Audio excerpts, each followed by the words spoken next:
Welcome to the Notice of Public Hearing in the Laredo I.S.D. Board of Trustees Public Hearing. Today is Thursday, June the 9th at 5:15. We're at the Yeary boardroom. Let me call roll. Mr. Hector J. Garcia, Mr. Hector J. Noyola, Ms. Monica Garcia, I am present, Dr. Minita Ramirez, Mr. Guadalupe Gomez, Mr. Ricardo Garza. We're going to defer the Pledge of Allegiance for the regular other meeting. Dr. Rios? Good afternoon, everyone. Item number 1, discussion and presentation on the revisions to the elementary and secondary school emergency relief ESSER 3 use of funds plan and return to in-person instruction and continuity of services. Ms. Oralia?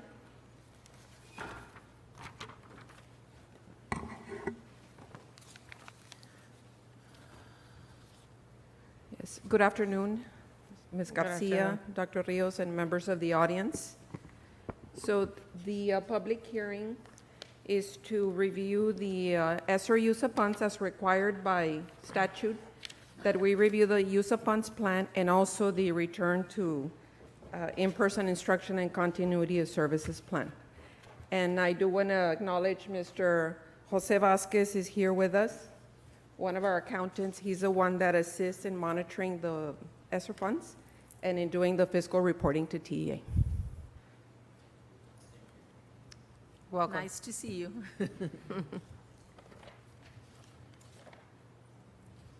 So this is what we will be covering.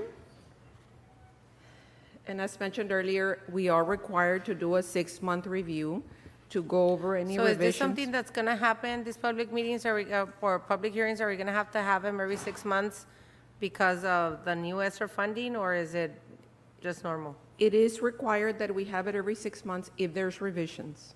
Okay. If there's no revisions, then we're not required to do it. So today we're doing it because we have revisions? We have on it. revisions, yes. Okay. So we must seek public comment, which is why we have it in a public hearing into the plan revisions. Also, we need to update according to any updated CDC guidance, and that Mr. Perez will be covering also.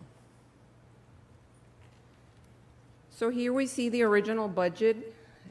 This is the budget that was approved a year ago when we approved the ESSER grant. However, there have been some changes, so in red you will see the revised budget. There have been transfers from the original grant, so the numbers in red is the revised budget. Here is the same information, but on a visual, where we can see. What consists of indirect costs? The indirect cost is a fee that we are allowed to charge on grants for the administration of the grant. So we currently charge 8% of the grant. We are allowed to charge, TEA tells us how much we can charge for every grant. But what does it consist of? What are we talking about? It's money that is taken from the, if we look at the, let me go back to the, I need my glasses. Let me go back to the previous slide. Because it So- doesn't give me, I mean, it just gives me The- payroll costs, contracted services, supplies and materials, operating costs, capital outlay, indirect costs, but it doesn't give you a, and then you have this pie, but it doesn't, specifically talk about what is it that are the indirect costs. Oh, okay, how it's calculated, how we come up with a percentage? Yeah. Is that the question? Yes. So there's a worksheet that Finance Department does, and it contains different information on. Can you give me examples of what does it contain? Yes. Yes, it is a worksheet that includes the cost for those in administration, like HR, finance, tax office, and other support services. So is It's this like highly payroll? detailed. I'm sorry? Is it payroll? Payroll. Or we like, yeah, I like, because here we have the payroll costs of how much it's costing, but Yeah. the indirect cost is more people that you have? You want to say that? No, well, it is, you have to do this, and I can provide you that worksheet so you can have more or less a visual how it looks like. It's quite complicated, and it has a lot of tabs in the bottom. Okay. And at the end, it provides for a rate we can charge, not only this grant, but all federal grants. Okay. So it is a standard rate that a TEA has to approve it, If we don't submit it, we cannot charge that rate. And we Okay, get so on to- on the supplies and the materials, we went from an original budget from 2.2 to 4.9. What is it that, how is it that now we have, what is it, like close to 3, maybe 1 point some million dollars difference? Yes, we've added additional supplies. So I'm going to go through the slides and I'll mark in red what the new items Okay. are. So as you can see, most of the costs are in payroll, which was 48% of the grant. And then the next item is capital outlay, 37% with $45 million in capital outlay. Here are the expenses. This is as of last week. So we have spent $29.5 million, or 24% of the grant. Most of the money that has been spent is on capital outlay, because we did plan for a lot of equipment for the mitigating the spread of the virus, a lot of devices, Chromebooks, laptops, a lot of devices for the classrooms. So that is where most of the money has been spent. So you can say a percentage of how much money has that been on Chromebooks? Where do we have Mr. Ambrose? Where is he? How much money have we used on Chromebooks, and how much money is it from here, from the capital outlay, that we're gonna be, spending from here? Because it's 47%, and I understand that, because I know it is something, and a big initiative that we wanted, the devices for the kiddos, but I just want to know how much money we have. Yes, so I don't have that information here in front of me right now. I can provide you that, but I can say that it's going towards student laptops, projectors for every single classroom, wireless upgrades to our UPS devices and our backups system, what we use for all the data, and backup of power as well. Okay, the reason I'm asking all these questions is because you have 1, 2, 3, 4, 5, 6 different tabs of monies and percentages adapted to it, and which is okay, because you guys are the experts, I have no problem. But, giving us an itemized idea of what is the ESSER funding being, spent for, it's good to know, because, we have been receiving these monies because of COVID, and I understand that piece, but, we also need to explain to the public that we didn't only receive $123 million, and we're not, being fiscally responsible with these monies. Yes. Okay, so, let's try to, next time that you bring these charts, they kind of give more of an idea or an example of what is it that we're, utilizing these monies for. It's on the next slide. Okay. So I'll be going over that. So here we have what we allotted for extended instructional time, which are our tutorials, our summer learning. There you'll see the amounts. We also included the project status, because we want to, make you aware of what is ongoing, what has been completed, what is pending, and whether it is a sustainable activity. So those are the amounts for the extended instructional time. And then we have a new item, supplanting state and local funds. This money is to supplant so that we can cover the budget shortfall. So that's what we have so far. It is not, we're still revising the plan, so there may need to be other changes to that amount. Here are the additional instructional staff that we hired. There you will see the budgeted amount for the payroll, how many vacancies have been filled, how many are vacant. Most of the vacancies have been filled. And this is for the past year? This is for this past year, sir, yes. And these positions we budgeted for this year and the next 2 years. And what's going to happen when we don't have these funds anymore? These were only for 3 years. I do want to intercede on that. When ESSER came around, that was one of the mitigation strategies for learning gaps, and we were asked by the state to make sure that if we did propose and fill a position, that the individuals who were being hired for these positions would know that it's only for the life of the grant. And so that amount that Ms. Cortez is talking about is supposed to be over the span of 3 years. So that new item that she placed there about the supplanting of the funds or using part of the funds, that's part of the reason that we had to amend the ESSER grant. And so every 6 months, if there are no changes, as she said, we don't, there's remember a very detailed list when we first submitted the ESSER grant, there was a detailed list of everything that was gonna be bought. Example, the filters for, the air conditioning units, remember those things that we bought for every single classroom? There was an extensive list from all of the departments. So right here, what she's showing you is some of the things that have changed throughout the life of the grant, and that we probably will expect that there's going to be some more changes for the year to come in year 3, not for year 2, which is 22-23, but for 20. Now, for 21-22 school year, how much funding I was here today, how much funding was, we were supposed to spend for this school year? Under ESSER 3, ESSER 3 started this year. Yes, but he's asking, how much funding did we spend? And if you remember. How much percentage? Where is the percentage at? 24%. Of the 123, What was budgeted? of the $123 million We have spent 24% only? only, yes, on year 1. Total money that we're, So far, as of last week, 24% out of how many? out of $123 million. $123 million. And if you remember, one of the responsibilities was to, which is why ESSER was provided, was to put in as much as you could in instruction the very first year and in mitigation of COVID. So anything that had to do with health, anything that had to do with closing the gap, that had to be addressed as much as possible.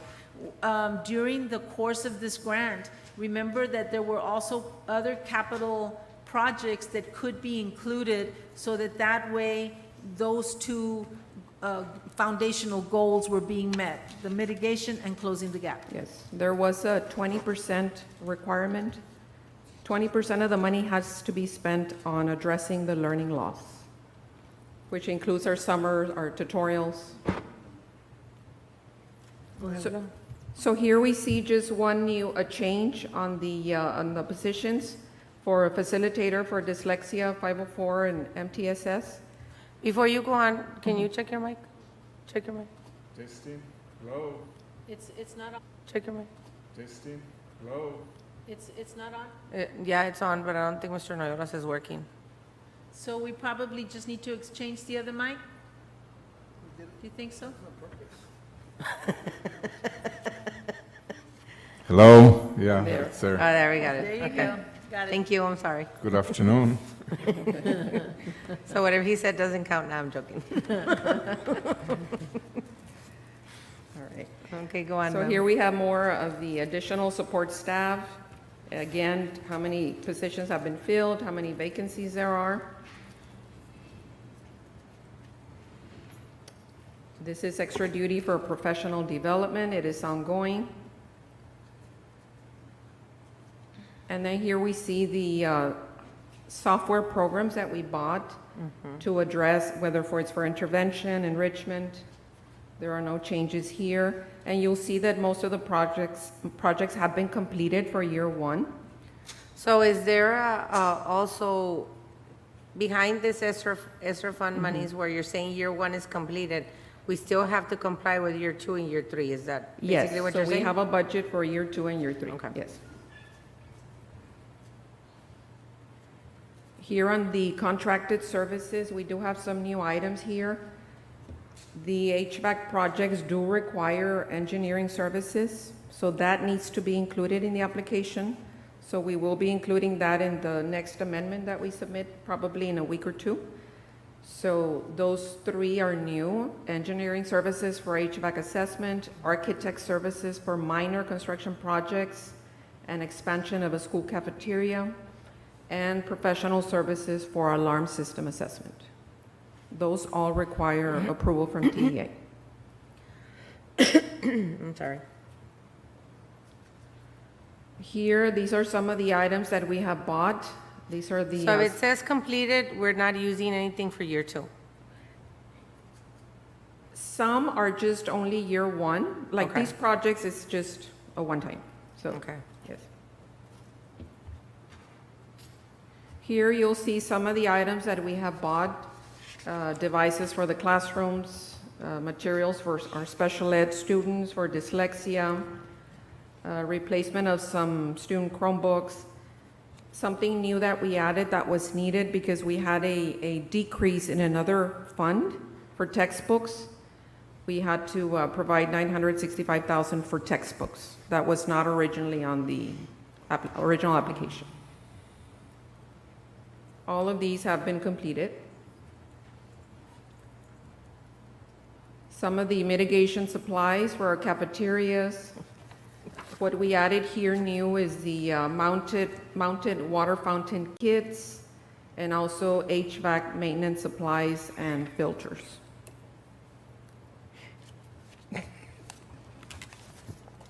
This is when we had to buy bottled water for staff and students at the beginning when there was no water fountains, accessible water fountains. So here we have the capital outlay. This is the equipment that has been bought. Some of the desktops for our CT classrooms, that was $2 million. Special ed assistive equipment, some tables for the libraries, classroom projectors, that one is in progress. They're in the process of submitting the order. Classroom interactive boards, it's also pending. High school student laptops, we have completed year 1, but we're just pending year 2 and 3. Teacher laptops, pending for year 2. And campus administrator laptops, pending for year 2. So these are the items that fall under that capital outlay. For the mitigation, most of them have been completed also. The only thing pending is something new. They requested some purifiers for the school buses, so that is still pending. But that is requested by who? By TEA? By our transportation department. So that is still pending. But a lot of the heavy-duty floor equipment, all the purifiers, all that has already been bought. Some of capital outlay here also. The only thing new is the data center servers and wireless infrastructure for our technology department. That is in progress. The rest, the laptops for the head custodians and technicians, the CMP equipment, all that has been completed. Some of the renovations, we did buy some marquees. Those have been ordered. The fire and security alarm system is still pending. They are working on completing the assessment. The HVAC systems, the minor construction, and we are removing the district health clinic and adding the expansion of the school cafeteria. That project has already been approved by TEA. But why are we removing the health clinic? There's the other funding that covered it. Oh, okay. Yes, it's being It was just an funded. exchange of funding. Okay. Yes. It wasn't a change. So any questions on the use of funds? Mr. Perez is going to go over some of the updates to the Safe Return to In-Person Instruction and Continuity of Services Plan.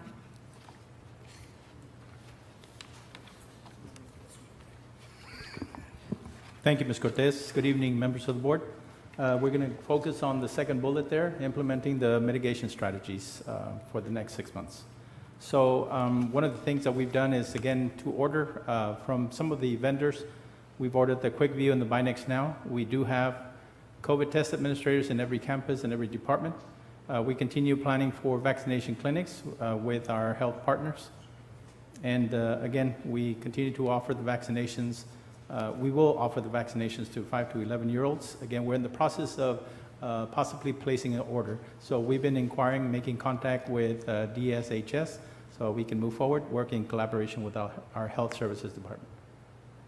We just mentioned about the air purifiers. You know, as we go and monitor campuses during the summer months, I've walked into several classrooms where those air purifiers are on. Again, the bottle filling stations, those are active as well.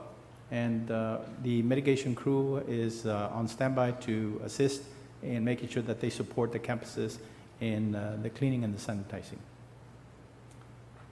There have been no major changes as far as CDC guidelines. No public health guidance has been offered. So we continue with the same information as far as how we handle employees who are positive or have had close contact.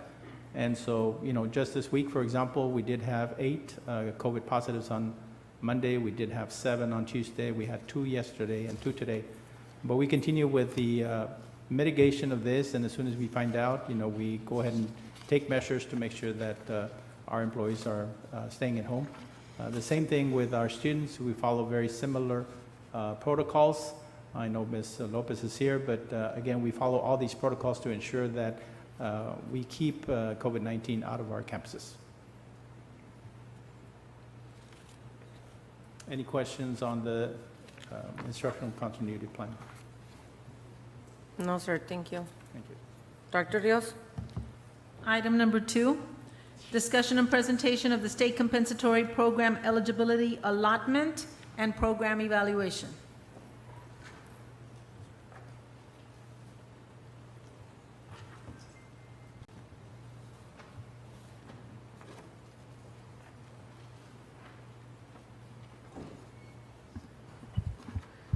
So the next presentation is on the eligibility allotment and program evaluation of our state compensatory education program.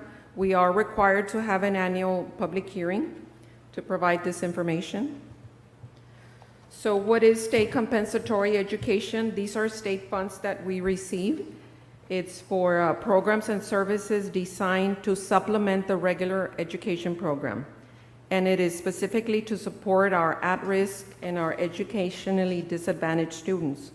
So for the at-risk, I will give you the criteria in a minute, but the educationally disadvantaged students pretty much means that it is our economically disadvantaged students, is our students that are eligible to participate in the National Free or Reduced Price Lunch Program. That's 98% of our students. 96%, sir. And the purpose, of course, is to increase their academic achievement, reduce the dropout rate, and close the achievement gap. So who are the at-risk students and what is the state eligibility criteria? So the state provides 15 indicators that are used to identify the students. The indicators are if a student has been retained, if a student is failing 2 or more subjects, if they do not pass the START test, if they do not perform satisfactorily on a readiness test, which is for the little ones pre-K through 3rd grade, is pregnant or is a parent, has been placed in an alternative education program, or has been expelled during the preceding or current school year. Like Ms. Cortez, this past school year, how many students did we have at risk? 69% of our students are at risk. 69? Yes. And you'll see the rest of the criteria why so many students fall under. Our bilingual students are automatically identified as at risk, which is a lot of our students. So that just meeting that one criteria makes them at risk. Statewide, are we one of the highest with this percentage? I don't know what the other school district here, but statewide, I would say we're probably a little higher. Yes. Well, just being eligible because of our Bilingual. that automatically, Yes. even if you don't have to be not passing or be at risk in the other factors, just being bilingual Yes. for most instances. That's what increases our percent. If they're currently on parole, probation, or deferred prosecution, if they have dropped out of school, are limited English proficient, are in the custody of Department of Family and Protective Services, are homeless, reside in a residential placement facility, have been incarcerated, or parent has been incarcerated, convicted and confined to a jail or prison, enrolled in a school designated as a dropout recovery school. This is the newest indicator that TEA has provided. And then we also have a local criteria, which is students identified as having dyslexia. That is our local criteria of ours. They are not identified on PEMS, which is the reporting database for the state. So that's only our local criteria. And then these students are coded annually. However, there are 3 criteria that if they meet any of those 3, their identification is permanent during all their school years, their academic school years. So let's say, for example, a child is retained in 1st grade. That child will remain at risk, coded as at risk, until he gets to 12th grade. So it's if they've been retained, if they have dropped out of school, or if they have been incarcerated. That is a permanent identification.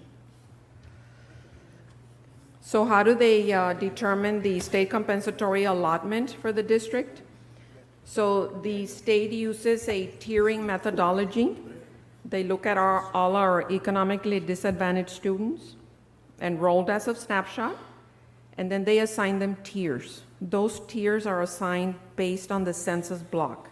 So the tiers are from tier 1 to tier 5. Each tier is assigned a funding weight. So here is a sample of where our students fall under, what tier. And again, this was the 21-22 data. So here we see that the majority of our students fall under tier 4 and 5, meaning that we get more funding because that gives us a bigger, the greater multiplier. So, and there's a sample there, how they calculate the amount of money. For example, tier 5, the basic allotment is $6,160 times the multiplier for a tier 5, 0.275. Number of students, 13,467. That gives us the $22.8 million. So they add up all the amounts, and that's how we get the allotment. And the census block, what they look at is they look at the family income, they look at the level of education of the parents, they look at home ownership, and also if it's a single-parent home. That's the only criteria? That's what they use, yes. So out of those 32.8 million, 55% goes to direct costs, which is to supplement the regular education program, and the other 45 go to indirect costs, which is administration costs, teacher increases, personnel, and any other cost that is normally covered in the general fund. Some of the samples here of the direct cost is, payroll for teachers, teacher aides, lab managers, library clerks, counselors, at-risk counselors, instructional materials for the classroom. And then we're also required to do a program evaluation. So here you'll see how, compared to the all students, how our students perform on STAR. In reading last year, in 2021, our all students were at a 56% in reading, while our at-risk at 44 and our economically disadvantaged at 55. So we're still working to close that gap in reading and math, and the graduation, a very slight gap between at-risk and all students. Very good. Any questions? Thank you. Thank you. That's it? Adjourn it. Please. Hearing is adjourned.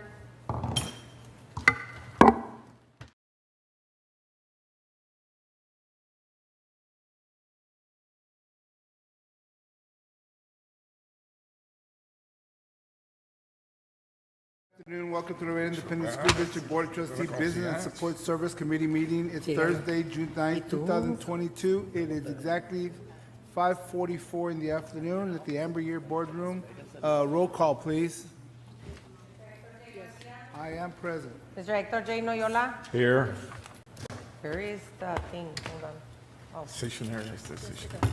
Monica Garcia, I am present. Dr. Minita Ramirez? Absent. Mr. Guadalupe Gomez?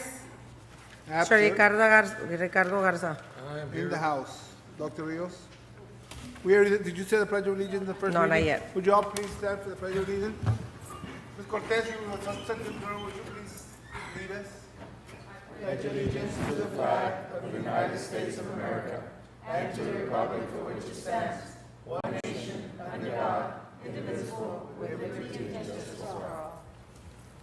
Now, girl, manager. Yeah. Dr. Rios? Item number 1, discussion and presentation to ratify the monthly disbursements for April 2022 at the regular meeting of the Board of Trustees. Ms. Ayala? Thank you, Madam Superintendent. Good evening, Honorable Board. Total cash disbursements were recorded in the amount of $24.5 million, of which $15.3 were used for payroll costs and $9.71 million were used for the payment of goods and services. May I proceed with item 2? Yes, please. Item 2 covers the unaudited financial statements, and this is as of April 30th, 2022. Under revenues, in the month-to-month comparison, we see that we had a decline in revenues in the amount of $781,526, and that's because in this month, we started shifting the costs to ESSER, and you can see it at a greater amount in the year-to-date comparison. Under that was revenues, and that's because we need, I retract what I said. The revenues had to be adjusted due to the decline in enrollment. Under the tax collection summary, the July to April collections, they were at $32.3 million, which is $941,000 more than the previous fiscal year, and a slight increase in the rate of 2.50. When we look at the opening levy, or actually the adjusted opening levy, we've collected 89.27%, slightly higher than the previous year as well. Now here we do have those expenditures. In the month-to-month, you can see here that we used $10.4 million in ESSER 3. That's why you see that decline when you compare on a month-to-month basis. And here you would see the cumulative amount of $23.9 million. Here again, we have those same expenditures. The majority of the expenditures are in function 11 in instruction at 55.59% or $87.9 million out of $158.2 million, followed by plant maintenance and operations in the amount of $17.5 million or about 11% of the total expenditures. In this next slide, we have the transfers in and out. So for this year, we transferred $14.8 million, $13 million more when comparing it to last year. And this is having to do with all these transfers that we committed at the end of the year, last year. Are you able to see it, or do I increase it a little bit more?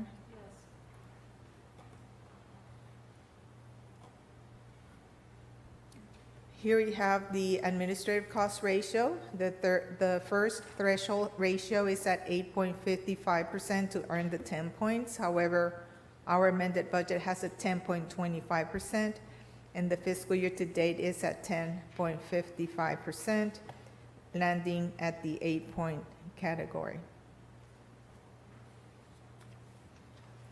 Again, here we have the general fund operating expenditures and revenues. The time lapsed is at 83%. Our revenues are at 90.04%, while our expenditures are at 77.42%. Under our food service fund, again, the time lapse 83. They're in revenues, they're a little bit under at 77.27%, and expenditures at 75.22%. However, the excess of revenues over expenditures is at $1.9 million. The E-rate has very little activity, so I will move on to the athletics fund. Total revenues at 77.62 of what we anticipated, while expenditures are at 91.51%. General fund helps this fund, and we transferred in about a little over $1 million. Under our debt service fund, we've collected revenues by 96.49%, and we have expended almost 100% of the amount we plan to expend. Then we have the special revenue funds. We do have them in detail, not in detail, in summary, but we do have 2 pages of the grants that we hold. Are there any questions on it? Yes, do you know, can you just do me a favor, and for those that might not know what you mean by, when you're saying transferring? Transfer. You transfer to the athletic department, and you transfer. Oh, yes. So the general fund supports the athletic department. So any cost over the revenues they generate, we transfer in from the general fund to support the whole program. And the budgeted amount that would. It will be in general fund. Once we approve the budget here over the next couple of months, we stick to that as much as we can, and then you show the transfer of, if we went over, so that you can offset the cost that. Yes, that sir. we went over. Okay, very good. Yes, you can. You can move it. That's good. Yeah. Next, we have the summary of construction funds. Here we have the activity for the 2014 bond proceeds. We do have small balances. We do plan to expend it hopefully by the end of this fiscal year so we can close this account. This is where the PAC, where the funds for the PAC are coming from. And then we have the summary of construction funds for the 2018 bond proceeds. And again, we have the activity per project listed in this chart. The current expenditure rate as of April is at 43.09%. So I had a quick question on this. Whenever there's monies that are left over from, per se, any project that we're doing, they Okay. can be allocated to another project, correct? Yes, ma'am. And that's usually what happens. Once a project gets completed, staff will come and request the use of them in another project. Okay, I just wanted to make sure because, there was, I guess, a misconception that we couldn't, but I know we can. So I just wanted We to make do sure. focus on those that were presented to the public, those Right. projects first. After that, we consider. No, we- of course, I understand. All right. Thank you, Ms. Ayala. To a project, not a brand-new project, or start something different. Yeah, I mean, what it's we- just, What we told the bond, what we told the public we're gonna do with the money within the bond. yeah. I mean, I just wanted to make sure that, it was set the way it actually works versus to the way, people think it works. So I just wanted to clarify that. Thank you. The last slide, we have current donations at $22,484, and the fiscal year to date donations total $256,791. So I'll go back. May I proceed with the next item? Yes, please. Okay, thank you. And this is discussion and presentation on the following budget amendments. We do have quite a bit of budget amendments, and that's because we're trying to close the year. So during this time, we're reconciling the budget Okay. in preparation for the audit. So item 3A, BA 2122-47, and this is to approve the capital projects fund to decrease by $33,398. The 2014 88 bond series fund decreased by $27,441. The 2018 88 bond series fund decreased by $91,470. And this is to adjust interest revenues and expenditures based on fiscal year and projections. Next, 3B, BA 2122-50, discussion and presentation to approve the 2014 EDA Bond Series Fund 694 budget amendment in the amount of $590,518 to allocate residual balances and interest earnings to the Jesus Martinez Performing Arts Complex. Item 3C, 2122-51. This is to approve the Capital Projects Fund 616 budget amendment in the amount of $800,000 to allocate funding for the construction costs for the district healthcare clinic. And Ms. Garcia, this is the reason why you saw that we turned off that project in the ESER presentation. Got it. Thank you. Item 3D, 2122-52. This is to approve the Capital Projects Fund 616 budget amendment in the amount of $170,000 to allocate permanent school funds for the repairs at the Cigarroa High School Gymnasium and Dr. Cecilia Moreno Aquatic Center. Item 3E, BA 2122-53. This is to approve the Debt Service Fund budget amendment in the amount of $1,152,778 to decrease state aid EDA as a result of a reduction of EDA, of the funding. We're just adjusting the budget on this item. Item 3F, BA 2122-54. This is to approve the Debt Service Fund 511 and General Fund budget amendment in the amount of $1,590,217 to partially rescind BA 2122-21 due to the overestimated amount. Item 3G, 2122-55, discussion and presentation to approve the General Operating Fund and Capital Projects Fund budget amendment in the amount of $1,590,217 to fund field improvements for Memorial School. And we are going to correct this agenda item because we are going to pause the Shirley Field project, and we're going to use that amount of funding to fund the capital improvements plan, because right now it's not budgeted. For the budget that's coming up. And you might want to move that slide to the middle. There you go.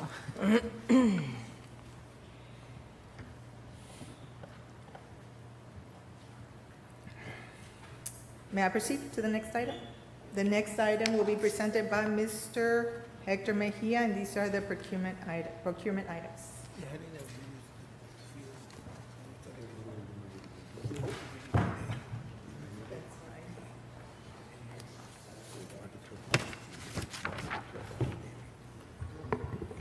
Good evening, Board of Trustees, Dr. Rios. Item number 4 is discussion and presentation to approve the recommendation or selection for the following bids, proposals, or qualifications. Purchases shall be made from appropriations, the adopted amended budget. Item 4A is renewal of RFP 17-052 for self-funded health insurance. The Evaluation Committee recommends renewing Blue Cross Blue Shield of Texas for an estimated amount of $24,597,184. Item 4B is RFP 22-012 for student insurance. The Evaluation Committee recommends the brokerage store for an estimated amount of $366,950. Item 4C, the By-Board Co-op Contract 661-22 for Accelerated Reader, Star Reading, Web Hosting, and Data Integration Licenses. The Evaluation Committee recommends Renaissance Learning for an estimated amount of $163,361. Item 4D, from multiple cooperative contracts from library books, media, and instructional materials. The Evaluation Committee recommends the following 12 vendors published on this agenda. Mr. Garcia, would you like me to read those 12? Yes. Okay. Next. No, not to read them, no. Okay. Next. Item 4E is RFP 22-011 for math consultant services. The Evaluation Committee recommends the following 3 vendors: Sharon Wells Mathematics Curriculum, Sandra Sigarza Consulting, and Maria Hilda May. Math consultant for an estimated amount of, it reads 110,000. I'm going to change that to 150,000 to account for increased prices from the vendors. That's okay with the board.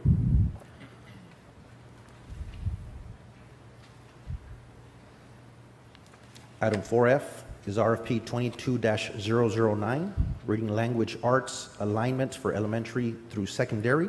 The Evaluation Committee recommends the following 11 vendors that are published on the agenda.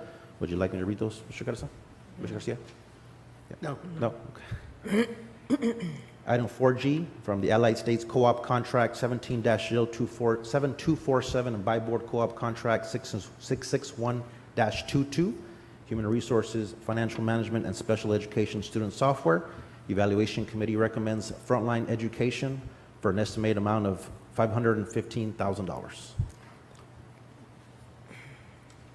Item 4H from Buy Board Co-op Contract 631-20 for HVAC equipment supplies, installation of HVAC equipment, air filters.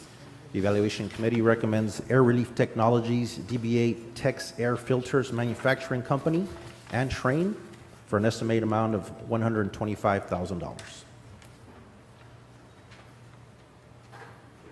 Item 4I is a procurement method for the Division of Operations. Staff recommends approval of request for competitive sealed proposal as a method of procurement for the Martin High School Special Ed Relocation Project.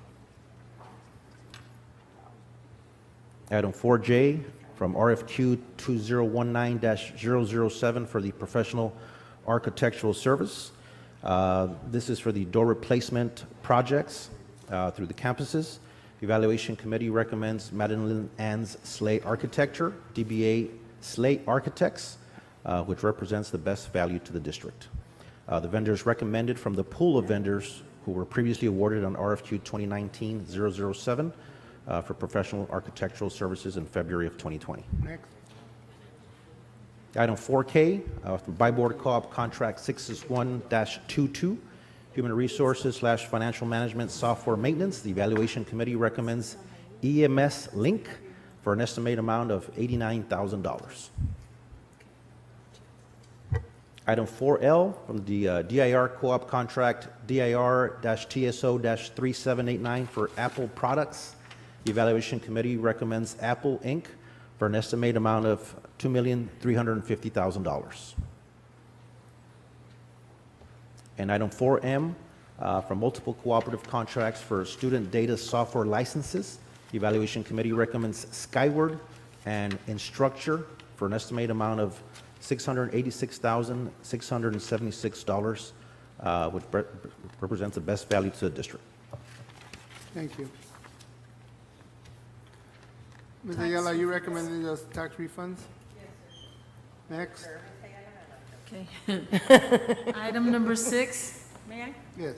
Item number 6, discussion and presentation on the Texas Curriculum Management Program Cooperative between Region 1 Education Service Center and Laredo I.S.D. effective September the 1st, 2022 through June 30th, 2023 at an estimated cost of $126,294. And that was presented at our CNI meeting, correct, Dr. Cruz? Sorry. Yes, this item was presented at yesterday's CNI meeting. It is our curriculum content. It's shared by all regions throughout the state of Texas, and it's support of our scope and sequence. Okay. Thank you. Any questions, comments? No, sir. Item number 7, discussion and presentation on a memorandum of understanding between Laredo I.S.D. and City of Laredo on student-parent reunification process in response to an LISD campus emergency evacuation.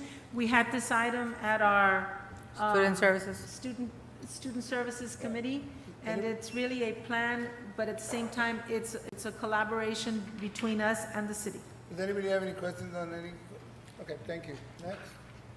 Item number 8, discussion and presentation on a memorandum of understanding between Laredo ISD and Webb County Head Start at Heights Elementary School beginning 2022-23 through 2025-26, and this is something that we do at several other campuses. Any questions? No. Anything new? No, right? No, it's Thank you. continuation of services. Item number 9, discussion and presentation on the 2022-2023 College Board Readiness and Success Agreement at an estimated cost of $84,069, effective July the 1st 2022 through July 30th, 2023. This is something that we continuously do. This is for our PSAT and SAT for 10th, 11th, and 8th graders. No questions? No. Thank you. Next. Item number 10, discussion and presentation on the optional flexible school day program for the 2022-2023 school year. Mr. Castillo? Yes, good evening, board members, Dr. Rios, and members of the audience. This is an update for the optional flexible school day as required by the Texas Education Code to present what we have for our students at Valdez High School. Again, to improve as part of the application process, the goal is to improve graduation rates for LIC students who are at risk of dropping out. LIC offers the OSDP to provide flexible hours and days of attendance for our students to maintain or to keep with their cohort for graduation purposes. So let me ask you, Yes, if parents are requesting because they're, they know that their son or daughter is at risk of, probably not making it at the current high school, and they are requesting to the principal to move to Valdez High School, is that, how it works or not? Because I've known of several parents that have run into a lot of issues that, is it because the school doesn't want to lose, their enrollment, or what is it? Because what I care about is these kids graduating regardless if it's in Valdez, Nixon, Early College, or wherever, at least for them to receive a high school diploma. There is particular qualification criteria that the student has to meet in order for the student to be able to be provided that flexibility under this program. So that is taken care of through the Valdez inception process and interviewing process. What was the enrollment of this high school this past school year? If in our next slide, you'll have that criteria. That's part of what we need to present as a campus. Here we have the program enrollment was at 71 last year due to our COVID cases was at 48, and prior was 68 and 76, so it's gaining momentum. But for this school year, Mr. Castillo? 71. Okay, for 2021-22, sorry. Yes. That's okay. Sorry. Long day. I know. I'm with you. Okay. Sorry about that. Here we have our graduates. It's still going. Our graduates by campus, we had a total of 37 graduates from Valdez High School. We never received how many kids registered and actually how many of those kids actually succeeded?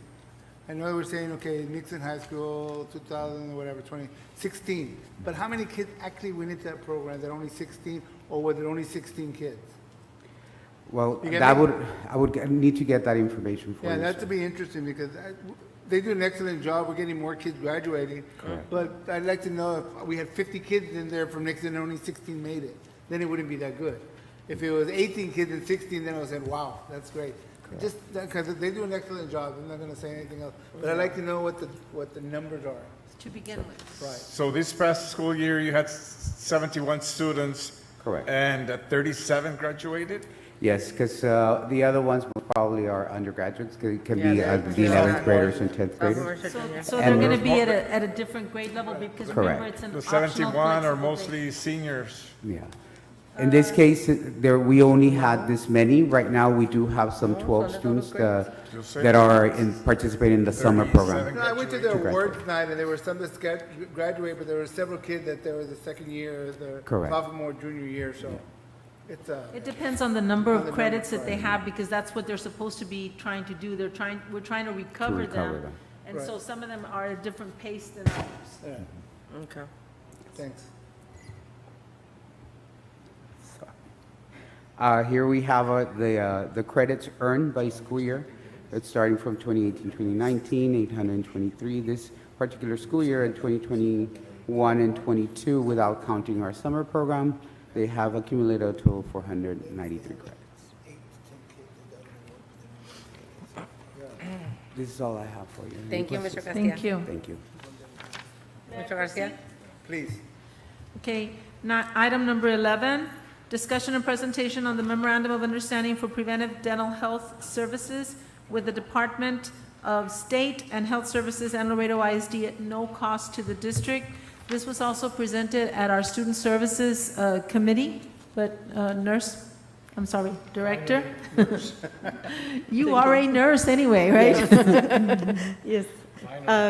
Yes, this was presented at the Student Services Committee meeting, and it's an agreement with the state they're going to do like a survey of our kinder through third grade students, and based on that, whatever information they gather, they put it together with the state, and then we might be able to qualify for some grants. Like we had Miles to Smiles several years ago, so they'll be able to come down and provide services depending on the data.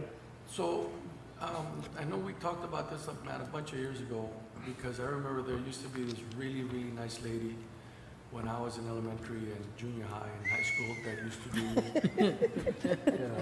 That was as long as I've been there. We're there together. Yeah. and she used to be this lady that would go to every campus and do, They're not gonna remember. no, but she used to do a program, I mean, obviously she was funny and she was very kind, but she used to do because a lot of kids don't know how to brush their teeth. A lot of kids We do don't know that. about hygiene. We do that And every year, you guys do it. Yes. And so, but we never had the state, other than the STAR thing that comes every summer, where the Army Reserves come in, and they do free dental checkups and all that kind of Yes. stuff. Some years back, we did have Miles of Smiles, which they would do that. They would do a general check, and they would do sealants and some minor things.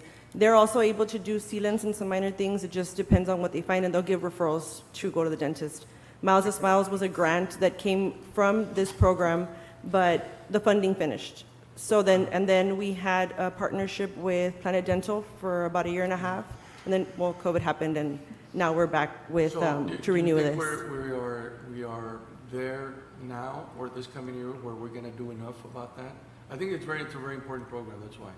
Yeah, That well, we- we do annual screenings as part of our vision, hearing, spinal screenings that are required by the state. The nurses check their mouths also. So, I mean, they've been wearing masks for 2 years, so we did find a lot of things that were needed. And also, some dental offices were closed because of COVID. So, a lot of catching up to do with that as well. Yeah, okay, good, very good. I really like that. May I proceed? Anything else? Any questions? Thank you. Item number 12, discussion and presentation on the amendment to the Cooperative Agreement of Affiliation by and between Laredo College and the Laredo Independent School District at no cost to the district. And this is we have a current MOU with Laredo College, and we'll be adding the Bachelor's of Science of Nursing program. Okay. Thank you. Any questions? Thank you. Thank you. Item number 13, discussion and presentation on a plan of action for the use and the purpose of the newly renovated LISD Performing Arts Complex, including the following: utilization and rent of facilities, profit and nonprofit organizations, and proposed rental fees. We began with this presentation, and Mr. Velasquez and Mr. Rangel are here to share with you some options, because after we have these options and we have a clear understanding of where we're going to go with this. First and foremost, then when are we'll we be gonna able open this facility? Monday? When are we gonna open this facility? When is it gonna be open?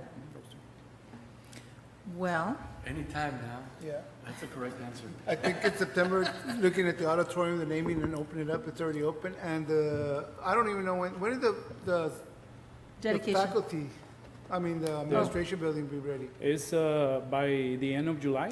So we We're can in do the all that. So we're starting in In August. Yes, and we're on track to finalize everything that we have pending. Yes, good.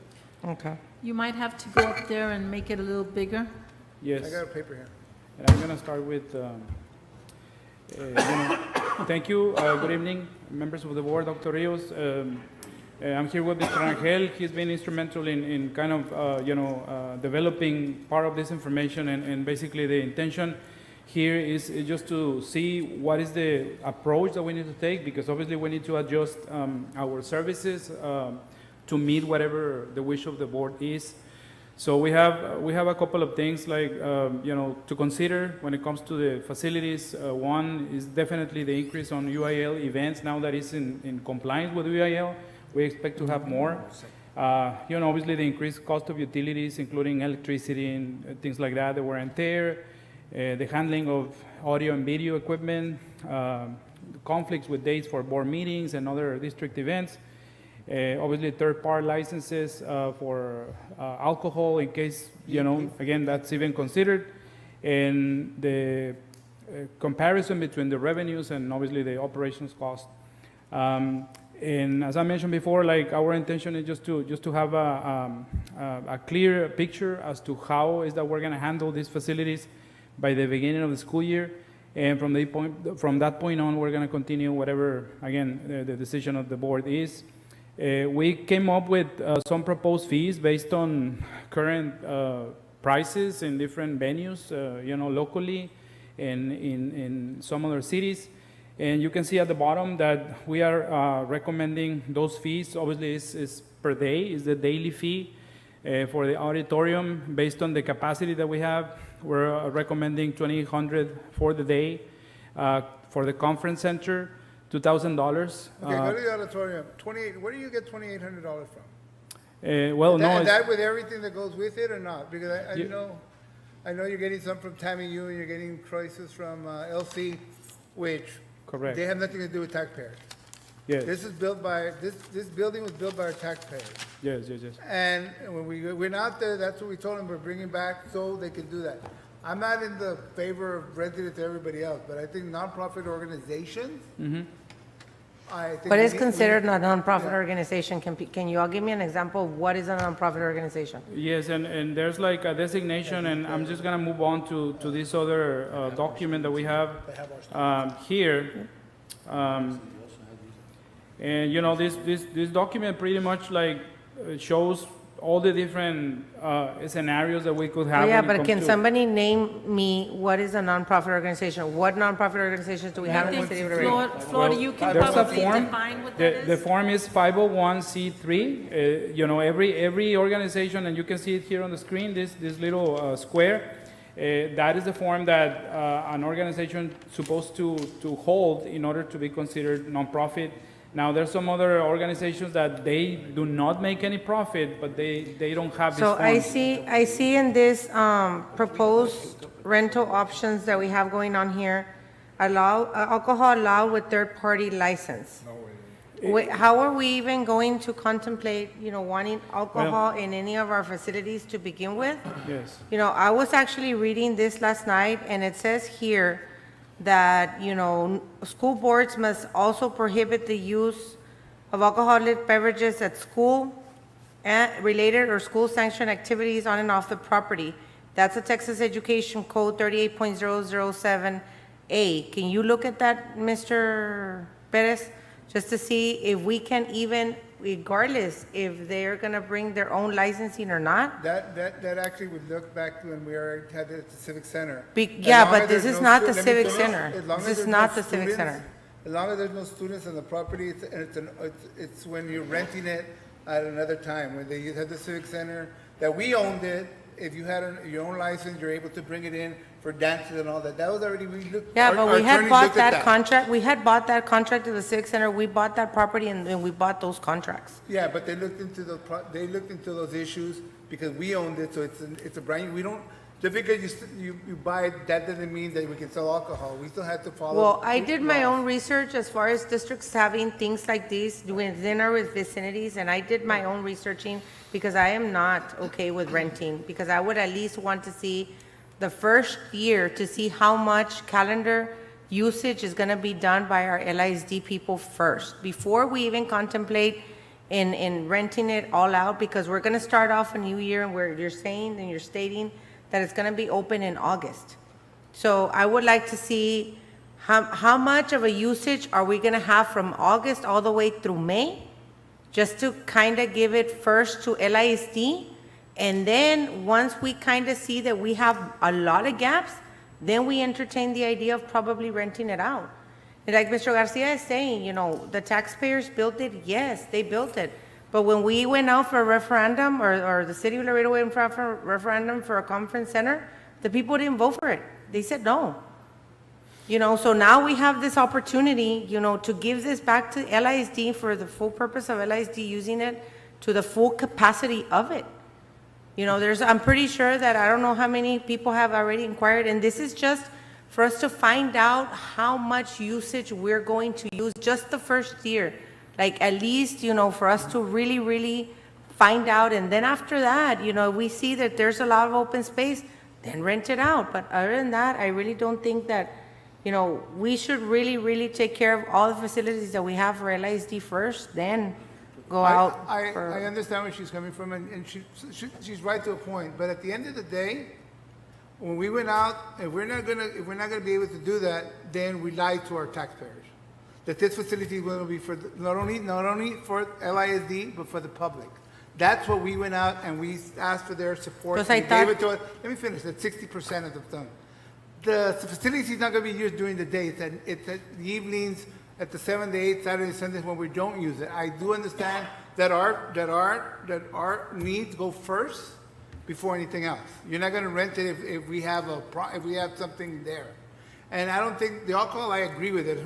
I was not too thrilled about the alcohol. That's a different story, and that's just the auditorium. Now, when it comes to the other, what is it called? The meeting rooms, The meeting conference center, if we can bring conferences to Laredo, that's good for our community, that's good for taxpayers, that's good for all businesses. If we're not gonna do that, then what are we doing to help our community? LC does it, and again, Tammy Hughes does it, they have no obligation, but they rent it when they need to. But you, Esteban, as a Laredo College board member, aren't you already having issues in Laredo College that, you know, because you're renting out the facilities? Right, I think they're having issues, because I talked to somebody else about it, they're having issue because they didn't take care of their facility, that's a different story. But what's to happen that that's not gonna happen The here? maintenance on the building wasn't properly done. Oh, I really do think that the first year, we should find out what we're gonna do first, and then after that, you know, probably decide, you know, after that, That's because, fine. If that's the way the board wants to go, you can tell the taxpayer that you were part of not wanting to let them use it. no, and that's I have a fine, big you know, problem. because I am a have a big taxpayer problem with that. myself. I am a taxpayer myself. I understand that. And but at you the also- same time, you You also know, did tell them, you also did make a commitment, if you were part of that when we sold the bond, how we were gonna handle it, what we we're gonna do. what was the language on that bond? When we utilized, how much money was it that we used? And what was the language on that bond? 17 million, and we said it was gonna be. Okay. But, I mean, either way, these buildings right now, you have to understand, that's without saying that they're gonna have wear and tear. They're, all buildings that are for use, for the public or the school district, is gonna have wear and tear. We're only as good as our maintenance programs, we're only as good as how well we take care of our things. There's a fine line between having, if you want to put it in order, LISD first, nonprofits. I mean, there's a lot of nonprofits out there that showcase the talent of LISD students that are part of that. The Alethea program, the Marthas, all these other people. So that's going to be part of the issue. And by the way, when we bought it, we knew that this was this was part of the fabric of our society in having what used to be called the Civic Center. This was the main meeting place for our city. So a lot of people became dependent on using it. The facility was perfect by size, by the way it was structured, by the way it was done, for it to be a common meeting place because it was centralized. So yeah, there's a lot of, I mean, no disagreement from you won't get any disagreement from me first. I mean, I want to see, because it's going to be very exciting for all of our students and LISD in general to come witness these facilities. I'm already excited about how it's going to look for our Christmas program. I can't wait, I mean, so that we can decorate that thing to the fullest and have all these kids come over with a fully lit, square in the middle that has the big tree and all that kind of stuff. This is going to be the showcase for LISD. This is going to be the main gathering place, so we should be proud of it, and we should have a well thought out plan on how to use it, because yeah, I mean, we did it for a reason. It's for people to go out there and enjoy it. So there's going to be wear and tear, that's for sure. And one thing, when we actually designed it, we met with several nonprofits that used it. That's why the doorways to different restaurants are wider for dressing for their colonial dresses, and they're wider for the Pocahontas, and they're wider for things. This is the thing we did when we designed it at the very beginning. Correct me if I'm wrong. Did we not do that? Are our doors overly There was sized? feedback, For yes. for those reasons. I understand what she's saying. I truly agree with it. First, it's LISD. But the maintenance program that we're gonna have for this has to be one, and there has to be a charge for one. Secondly is, I think we need to structure the nonprofits in what the nonprofit, as she said, what's a nonprofit, because there's no term nonprofit that they're not making any money, but for not the right reasons. Youth related. Exactly. And If then it's just youth to- related, it has to be one category. If it's another, it has to be a second. I wouldn't lease it to anybody that's gonna have what do you call, a wrestling match there, because that's not our facility. Or a And concert, that's- because we're gonna raise yeah. money for that. I wouldn't do that, because that's not what the facility Says, because is there's about. several things here, Mr. Garcia, like, let's say, private events, religious events, concert shows. Like, I'm not in agreement I'm with not those agreement- like I'm not agreeing that. for weddings. Oh, go ahead. I'm not, yeah, that's what you're right. I don't want Yeah, quinceañeras, not- I don't want no, weddings, none nothing. of that. No, And no, I the, agree and 100%. the, and the idea behind this document is, if you look on the left side, you're gonna see that on section B, which is, you know, basically what you're all saying, that is sharing our facilities with other entities. There's like B1, B2, B3, and so on. So basically what we need as an operations, department, is up to which of these levels the district Yeah, wants to. because even if we have B1 here, which is Laredo LISD. Correct. We have governmental entities, of course, we have to work with our governmental entities if we're gonna have a conference, or if there's going to be, I mean, I don't know, a budget workshop for them or things like that. I mean, I'm okay with that, but we need to stop it. If we're even gonna contemplate of probably renting anything out to nonprofit, it should be stopped right there. Not for profit. So, Anything that has to Exactly, do for non-for-profit. profit, Not for no. profit. So we would be looking at B3? Angel, may I add to this conversation?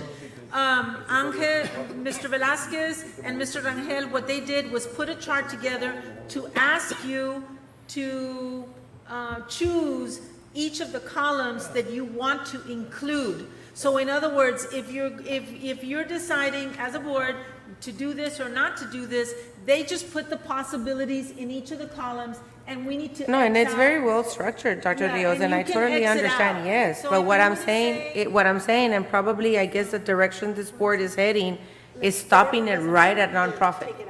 Not going anywhere further from that, because if, like Mr. Garcia is saying, we did, probably look at this, that we did the doors wider because we wanted to do this, or I get it. That was probably before my time, but, my only thing was, right now, we need to find out first, what's the M&O gonna be? How many people are we really gonna need in that facility to actually run the facility? Only with LISD, before we even start, having, other events, things of that nature, to kind of put a pencil to it first, before we go out and start, having people already penciling in their time that, okay, this is, we want to use for this event, this event, this event, this event, where we need to first let LIS, open up that calendar to LISD first. Let's have a workshop later. Let them, pencil in their time first, and whatever is open for nonprofit. At least I think that it should, we should have first dibs on the calendar first. And I know that Mr. Garcia had a conversation with me, and we did talk about nonprofits who do things for profit. Yeah, like with And then we you talked know what I about said, for nonprofits kids. who do things I- for no I profit. haven't seen this because I wasn't at that meeting, but, and I haven't had a seen it. conversation with Mr. With me. Mr. Rangel. And Mr. Rangel, and he brought up a lot of good things. Like from 4, 5, 6, and 7, I'm not in favor of those. No, neither mind. And just to go back, not to do contradict, we need to open it up when we open it up, but not as aggressive. Maybe a slower start to what we A use. soft opening. Because my conversation real quick is, okay, we have lighting with Dr. Rio, we have lighting, and we want to pay the light person. In my opinion is, just take WVCA. If they come up, they bring the professionals that they don't need to, but we still need one person there to supervise our equipment. Exactly. Right. But not to run the lights for them, because no, that's not a thing they should do. Same thing with sound. It's a completely different animal. And the rigging. Right, go ahead. If I may just entertain a couple of comments. So what we did was, we sat down with Ms. De La Rosa, Mr. Velasquez, myself, and we talked about all the events, like we mentioned, that the Civic Center used to have and used to intake. Everything from weddings to profit events, wrestling match, everything. That's the reason why this spreadsheet was created. But then we also talked about what was being offered at the Civic Center at that time, which was alcohol, selling of products, either food or materials or even booths. So that's why we're bringing it to the board so we could get a direction. So right now, if we look at it, we already made a distinction that we're going to go up to B3, which is great.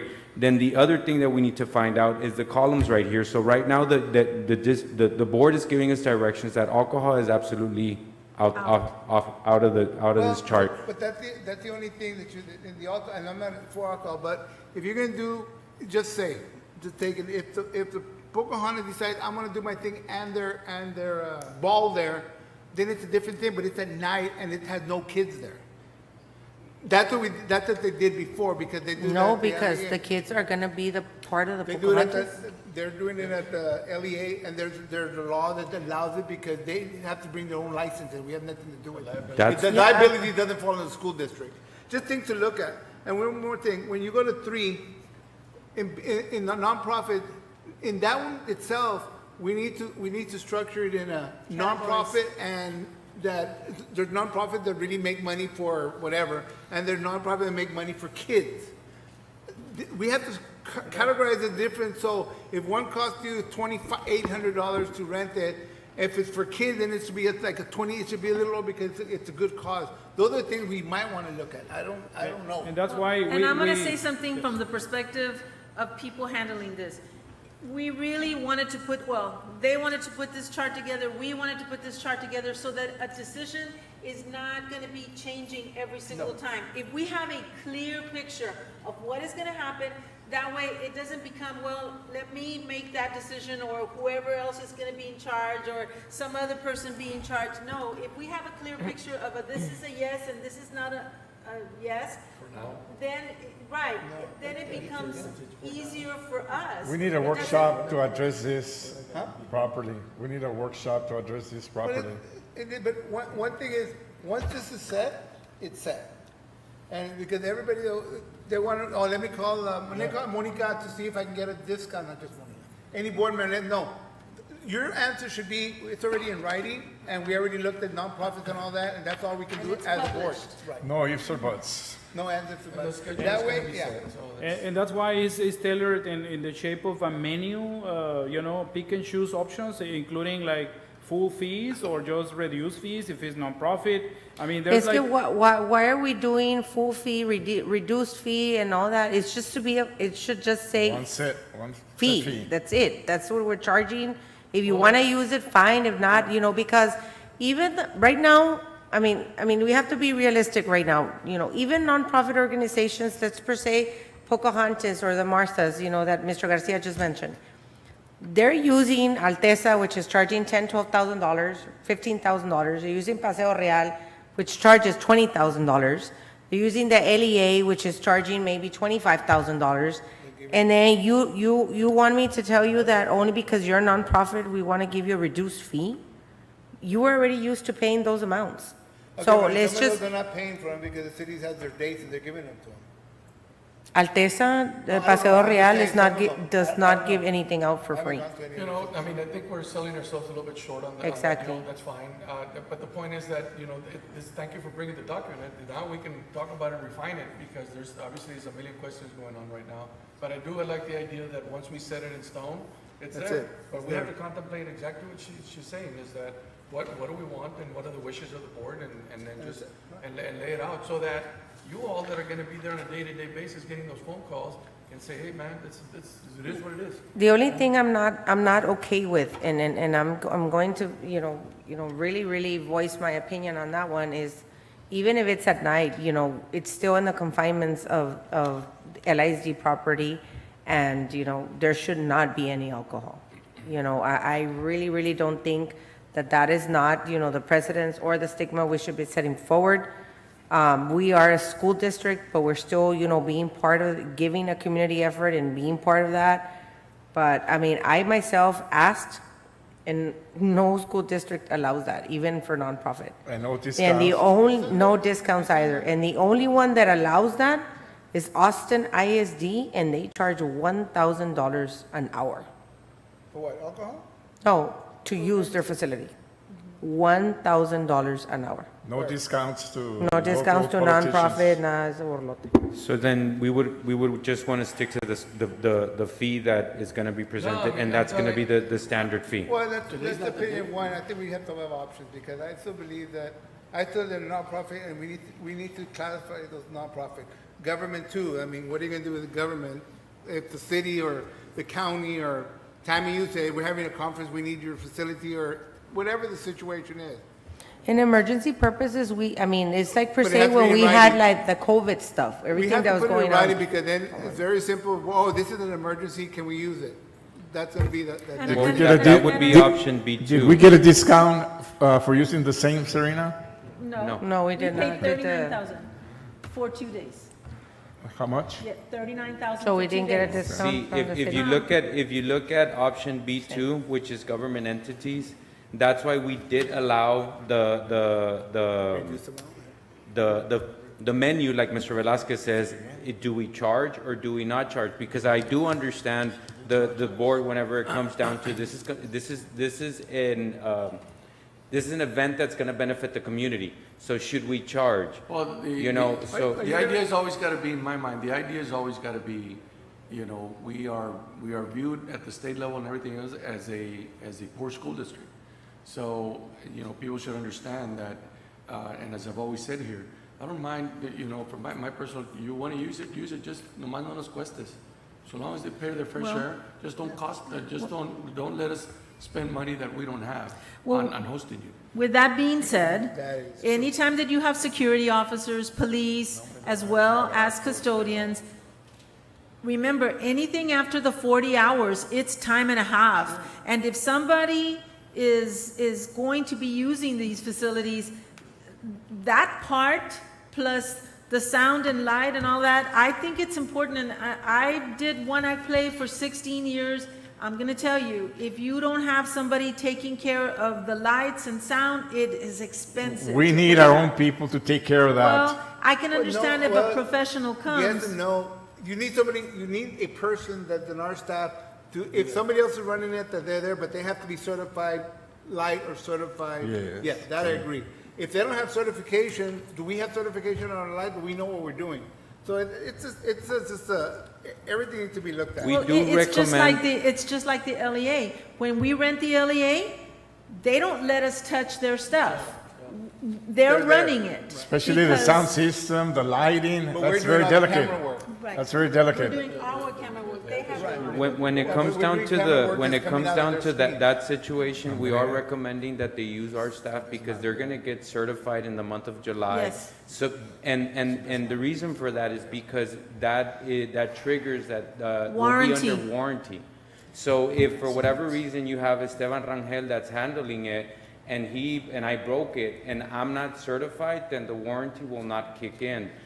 And it's very important, that's why we're getting our staff, I'm preparing several trainings with our staff with lighting, engineering, and sound engineering, because The they need to rigging? get certified, because for whatever reason, if something happens to the equipment, it will fall under warranty. So it's very important that it is from our staff because they are certified, and they are Yeah, going to and get we certified. talked in about the month that of this July. afternoon. Mr. Rangel brought up that point, that to maintain the warranty, we need to be able to have that, what do you call it? Certification. Insurance piece. And Oh, I yeah, I guess think the that- last, that the we last have to part have that like I But do that- want to mention, But that insurance piece, does What I that mean in personnel. include, yeah, bueno, on personal, but that insurance that, you know, we're stating here that the facility, that they show the proof of insurance, is it also going to be proof of insurance, you know, for any liabilities that come back because of alcohol? Destruction. Because if people leave and choke out and they have an accident, are we going to be liable for that? Well, what we currently have on the contract is $1 million worth of liability. Now, how much that is gonna cost to the organizer is different, but it would cover up to $1 million. Now, again, that's something that once we evaluate, or you as board members, like, what are of these options you wanna take, then we will have to discuss it with legal counsel to see if the insurance is enough and all of that. So our objective here, bringing this item, and hopefully by the regular board meeting to know as to how it's gonna run, is because we need to work on the facility use forms to reflect this. Yeah. We need to make sure that the insurance reflects whatever decisions you make, and that we adjust the operation of the facility.